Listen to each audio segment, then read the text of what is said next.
ஏன்னா எங்க போனாலும் பர்மிஷன்ன்றீங்களே, எங்க கையில வாக்கு கேட்க வர்ற நீங்க எந்த பர்மிஷனும் காணும், எல்லாம் தேப்பையா வரீங்க. என் கையில இப்ப பர்மிஷன் வாங்கணுமா இல்லையா? எங்களை வாக்கு கேட்க வரீங்களே, எங்க கை உங்களை வந்து பார்த்தோம்னு சொன்னா நாங்க உன்னை போட்டு போக அனுப்பிச்சோம். யானை மாலை போட்டதால வந்த ராணி ராணின்ற மாதிரியே, யானை மாலை போட்ட மாதிரியே நாங்க ஒண்ணும் தெரியாது தெரிஞ்சது எல்லாம் ஓட்டு போட்டு சிரிச்சா. இப்போ உன்னை வந்தோம், இப்போ வந்து நான் உங்க கையில பர்மிஷன் வாங்கணும். ஆனா அன்னைக்கு என் கையில வரும்போது எந்த பர்மிஷனும் கிடையாது.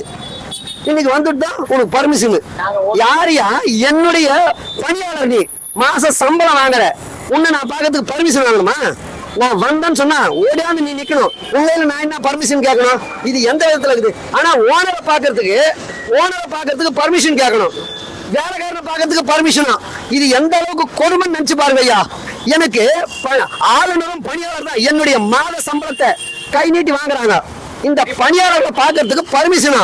ஆனா நான் ஓனரு, எனக்கு இந்த நிலைமை. இதுக்கு பேர் என்னங்க? இதுக்கு பேரா மக்களாட்சி? மக்களாட்சி இல்ல, மாக்களாட்சியா இருக்குதுங்க இது. அதை விட ஆங்கிலேயம் இருந்திருக்கலாம் பழகுதே, அடிமையாவே இருந்திருக்கலாம் பழகுது. இப்ப கொத்தடிமையா இருக்குன்ட்டு நாங்க கொந்தளிக்க வேண்டிய நிலைமைக்கு தள்ளப்பட்டிருக்கோங்க ஐயா.